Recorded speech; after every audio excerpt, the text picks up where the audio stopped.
हम आपके सामने अब देश के उन असली नायकों की कहानी रखने जा रहे हैं जिनकी तस्वीरें पिछले 24 घंटे से सोशल मीडिया पर छाई हुई है। ये वो शख्सियत हैं जिन्हें कल पद्म सम्मान से नवाजा गया। राष्ट्रपति भवन की चमक दमक के बीच उनकी सादगी और सरलता पर हर कोई फिदा था। प्रधानमंत्री नरेंद्र मोदी उनके कामयाबी और उनके जज्बे को हाथ जोड़कर प्रणाम कर रहे थे, लेकिन सोशल मीडिया में जब उनकी तारीफ हो रही थी तो कुछ लोगों को उनकी सादगी में भी दिखावा नजर आ रहा था।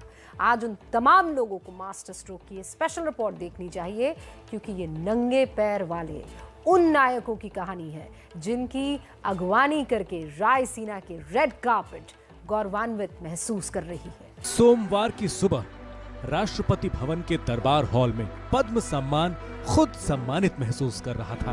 राष्ट्रपति भवन की चमचमाती फर्श और इस लाल कालीन पर कुछ ऐसे कदम पड़े थे जिसकी अनुभूति मात्र से ही दरबार हॉल इतरा रहा था। ये उसी वक्त की तस्वीरें हैं। राष्ट्रपति भवन के इस हॉल में जैसे ही तुलसी गौड़ा का नाम गूंजा, दो लड़खड़ाते कदम अपनी जगह से चलकर आगे बढ़े और प्रधानमंत्री नरेंद्र मोदी दोनों हाथ जोड़े सामने मौजूद थे।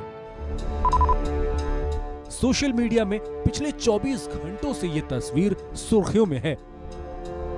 कपड़े के नाम पर साधारण सी चादर जैसा पहनावा, गले में आदिवासी जीवन शैली की कुछ मामूली सी मालाएं और बिना चप्पल के नंगे पांव एक साधारण सी दिखने वाली महिला के सामने दुनिया के सबसे बड़े लोकतंत्र का प्रधानमंत्री दोनों हाथ जोड़कर नतमस्तक था। हर किसी की नजर तुलसी गौड़ा पर थी, जो धीमे धीमे कदमों से राष्ट्रपति के आसन की तरफ बढ़ रही थी और राष्ट्रपति रामनाथ कोविंद खुद उन्हें देखकर मंद मंद मुस्कुरा रहे थे।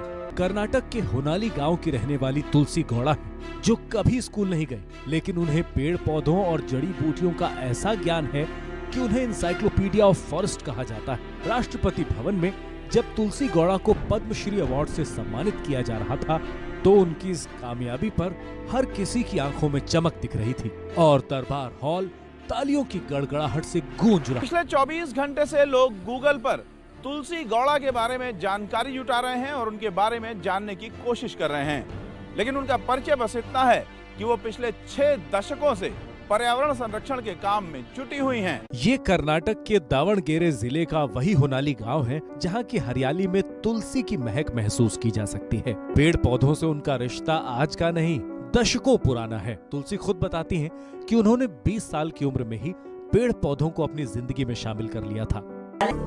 तुलसी गौड़ा कर्नाटक में हलक्की आदिवासी समुदाय से ताल्लुक रखती हैं। वो अपनी जिंदगी में कभी स्कूल नहीं गई।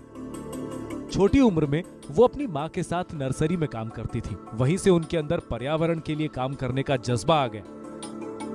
पिछले 6 दशकों से वो पर्यावरण के संरक्षण का काम कर रही है। उन्होंने अब तक 30,000 से ज्यादा पौधे लगाए हैं और अभी भी वो वन विभाग की नर्सरी की देखभाल करती हैं। पद्मश्री से पहले उन्हें इंदिरा प्रियदर्शनी वृक्ष मित्र अवार्ड, राज्योत्सव अवार्ड और कविता मेमोरियल जैसे कई अवार्ड से सम्मानित किया जा चुका है, लेकिन उन्हें इन अवार्ड से ज्यादा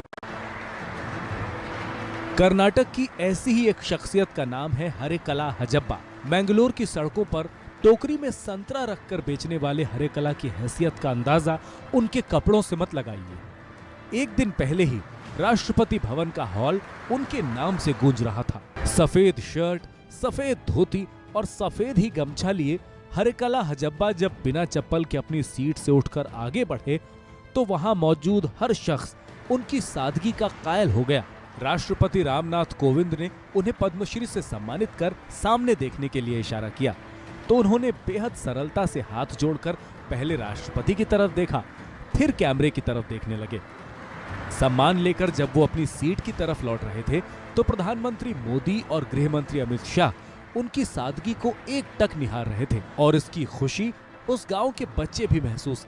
हरेकला हजब्बा के बारे में लोग बताते हैं कि कुछ विदेशी पर्यटकों ने उनसे संतरों का दाम पूछा, लेकिन पढ़े लिखे न होने की वजह से वो दाम बता नहीं पाए। इसकी टीस उन्हें लंबे वक्त तक रही और इसी के बाद उन्होंने अपने गांव में स्कूल खोलने का फैसला किया, क्योंकि उनके गांव में कोई भी स्कूल नहीं था। हरेकला के गांव न्यू पाडुपू में पहले कोई स्कूल नहीं था। साल 2000 में उन्होंने अपनी कमाई से स्कूल बनवाया। इसके लिए उन्होंने अपनी सारी जमा पूंजी खर्च कर दी। आज उनके स्कूल में 10वीं क्लास तक के बच्चे पढ़ते हैं। सम्मानित होने के लिए जब वो दिल्ली पहुंचे तो पत्रकारों ने पूछा कितने खुश हैं, तो प्रधानमंत्री मोदी को शुक्रिया कहने लगे। ಭಾರತ ನನ್ನನ್ನು ಮಾಧ್ಯಮ ಮುಖಾಂತರ ನನ್ನನ್ನು ದೇಶದ ಪ್ರಧಾನಮಂತ್ರಿ ತೋರಿಸಿಕೊಟ್ಟಿದ್ದರು। ಎಲ್ಲ ಕೈ ಜೋಡಿಸಬೇಕು ಮಾಧ್ಯಮ ಮಿತ್ರರಿಗೆ धन्यवाद। पद्म सम्मान से सम्मानित होने वाले और पद्म सम्मान को सम्मानित करने वालों की फहरिस्त सिर्फ इतनी ही नहीं थी, उसमें महाराष्ट्र की राहीबाई सोमा पोपेरे भी शामिल हैं। आदिवासी परिवार से ताल्लुक रखने वाली राहीबाई पोपेरे भी तुलसी गौड़ा और हरेकला हजब्बा की तरह नंगे पांव ये सम्मान लेने आई थी। पिछले 24 घंटों से सोशल मीडिया पर इन तस्वीरों पर सवाल भी उठाए जा रहे हैं। कुछ लोग सवाल पूछ रहे हैं कि अगर पद्म सम्मान के लिए किसी को बुलाया जा रहा था तो क्या उन्हें चप्पल के लिए पैसे नहीं दिए जा सकते थे? लेकिन ऐसा लिखने वाले वही लोग हैं जो अपने एजेंडे के लिए कोई भी कुतर्क कर सकते हैं। 56 साल की राहीबाई की कहानी भी कुछ कम दिलचस्प नहीं। लोग उन्हें सीड मदर यानी बीज माता के नाम से जानते हैं। करीब 20 साल पहले उनका पोता बीमार पड़ गया। उनके पोते की बीमारी की वजह थी जहरीली सब्जियां। तभी से उन्होंने जैविक खेती की शुरुआत करने का मन बनाया। उन्होंने तरह तरह के बीजों का एक बैंक तैयार किया। ये बीज बैंक किसानों के लिए बेहद मुफीद साबित हुए। वो अपनी जिंदगी में कभी स्कूल नहीं गए, लेकिन खेती में इनके ज्ञान का लोहा वैज्ञानिक भी मानते हैं। इससे पहले उन्हें राष्ट्रपति के हाथों नारी शक्ति सम्मान भी मिल चुका है और अब पद्मश्री सम्मान से उन्हें नवाजा गया है।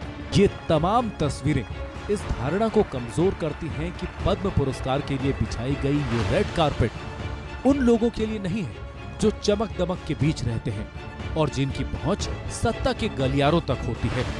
साधारण से दिखने वाले इन असाधारण लोगों की तस्वीरें इस बात की गवाही देती हैं कि देश ने अपने उन गुमनाम हीरोज को पहचानना अब शुरू कर दिया है जो वाकई ऐसे सम्मान के हकदार हैं। और इसीलिए हम ये तो कह रहे हैं ना कि सम्मान को भी सम्मानित करने वाली ये तस्वीरें हैं।